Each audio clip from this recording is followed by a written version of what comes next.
안녕하세요. 바른상가를 추천하는 바른상추입니다. 꼬마 빌딩 투자에 관심은 많은데 막상 어디서부터 시작해야 할지 막막하신 분들이 많으시죠? 아파트 투자와는 달리 꼬마 빌딩은 자금 계획부터 대출, 수익성 분석, 지역과 상권 분석, 건물 구조와 기능 검토, 임대차 분석까지 마치 여러 과목이 한데 모여있는 종합 학문이라고 해도 과언이 아닙니다. 이 중 단 하나라도 놓치면 기대했던 수익은커녕 큰 손실로 이어질 수 있는데요. 그래서 오늘은 처음 시작하시는 분들도 따라하면 되는 꼬마 빌딩 투자 5단계를 준비했습니다. 혹시 지금 꼬마 빌딩 투자에 대해 고민 중이시라면 이 영상이 여러분의 첫걸음을 확실하게 만들어 드릴 겁니다. 그럼 바로 시작하겠습니다. 먼저 첫 번째, 자금 계획과 대출입니다. 먼저 매수에 사용할 자금 규모를 파악해야 합니다. 여기서 말하는 자금 규모란 현금뿐만 아니라 내가 받을 수 있는 대출까지 포함되는데요. 그럼 이런 질문을 많이 하십니다. 기존 담보 대출이 많은데 꼬마 빌딩 살 때 또 대출을 받을 수 있을까요? 네, 꼬마 빌딩 매입 시에는 해당 꼬마 빌딩을 담보로 대출이 나오기 때문에 기존 주택담보대출이 있다고 하더라도 영향을 받지 않습니다. 즉, 그 꼬마 빌딩을 담보로 대출이 나오는 거죠. 다만 LTV나 소득 구조에 따라 한도나 이자율이 달라지기는 합니다. 대출 레버리지를 최대한 활용하고 싶을 때는 보유하고 있는 다른 부동산이 있는 경우 공동담보로 추가 대출을 받을 수 있는 방법도 있습니다. 이렇게 자금 규모가 정해지면 얼마짜리 꼬마 빌딩을 살 수 있는지 대략 짐작을 할 수 있습니다. 요즘 상담하러 오시면 80%까지 대출이 나오는 거 아니에요? 라고 많이들 물어보시는데요. 그러면 예를 들어 10억짜리 꼬마 빌딩을 매수한다고 가정해 볼게요. 대출이 잘 나와서 감정평가에 80% 대출이 나왔어요. 그럼 2억이 필요하죠? 부동산은 이게 끝이 아닙니다. 추가로 취득세와 법무사 비용, 그리고 중개비용까지 부가적인 비용이 또 들어갑니다. 이건 대략 5% 정도가 되는데요. 그러면 5천만 원이 추가로 필요하게 되겠죠? 그러면 10억짜리 꼬마 빌딩을 매수하려면 매수 비용만 최소 2억 5천만 원, 약 25%가 필요하게 됩니다.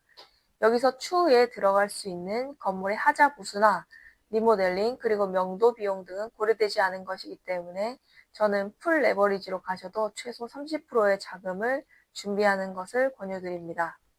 두 번째로는 매수 목적 설정입니다.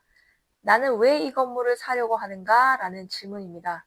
단순히 투자 때문인지 아니면 직접 사용할 용도 때문인지에 따라 전략이 완전히 달라지기 때문입니다. 예를 들어 직접 사용할 목적이라면 건물의 접근성이나 구조, 내부 공간 활용도가 가장 중요하겠죠. 반면에 투자 목적이라면 수익 구조와 매도 시점이 핵심입니다. 투자 목적이라면 또 한 번 나눠봐야 합니다. 단기 투자로 갈 것인지 아니면 장기간 보유할 것인지. 단기 투자라면 보통 시세 차익을 중요하게 봅니다.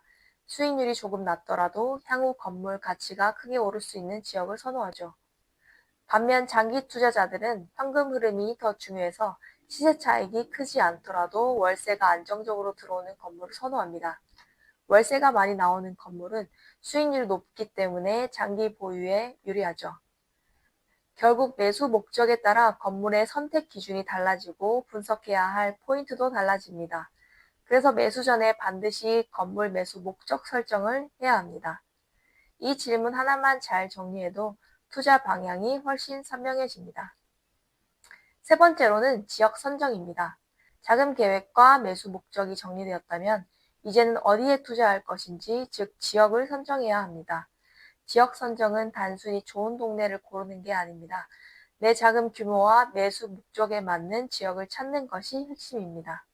예를 들어 최근에 5억 정도의 자금을 가진 분이 상담을 오셨는데요. 이분은 오토바이죠. 이륜차 검사소를 직접 운영할 건물을 찾고 계셨습니다.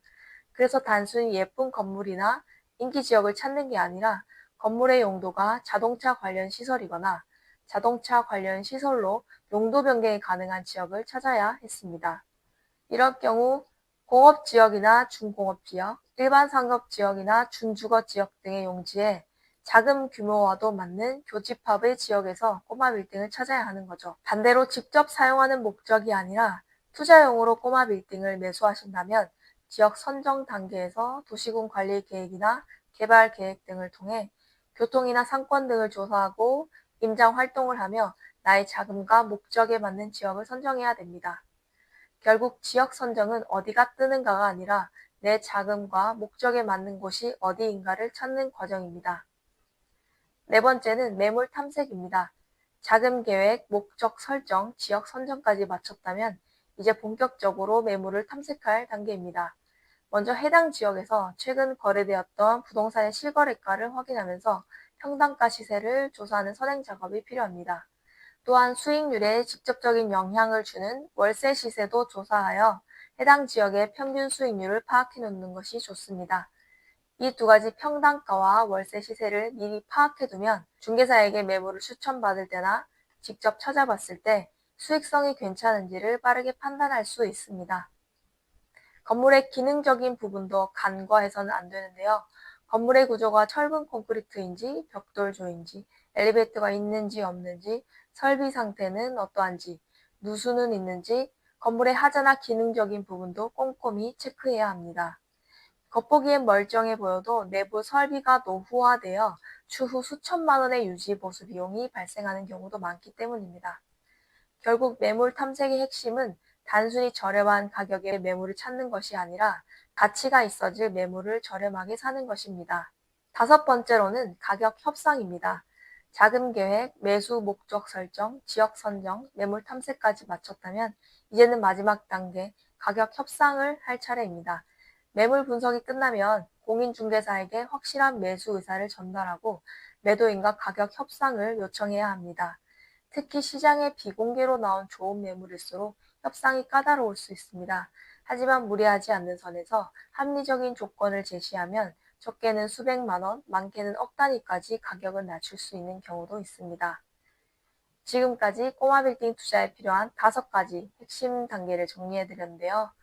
정리하자면 첫 번째로는 자금 계획과 대출 단계, 두 번째는 매수 목적 설정 단계, 세 번째는 지역 선정 단계, 네 번째는 매물 탐색 단계, 그리고 마지막으로 가격 협상 단계까지 이 흐름을 정확히 이해하고 따라간다면 막막했던 꼬마 빌딩 투자가 명확한 전략으로 바뀔 수 있습니다. 그 외에 구체적인 상담이나 맞춤 전략이 필요하신 분은 저 바른상추에게 문의해 주시면 함께 고민해 드리겠습니다. 오늘 영상이 유익하셨다면 구독과 좋아요 해주시고요.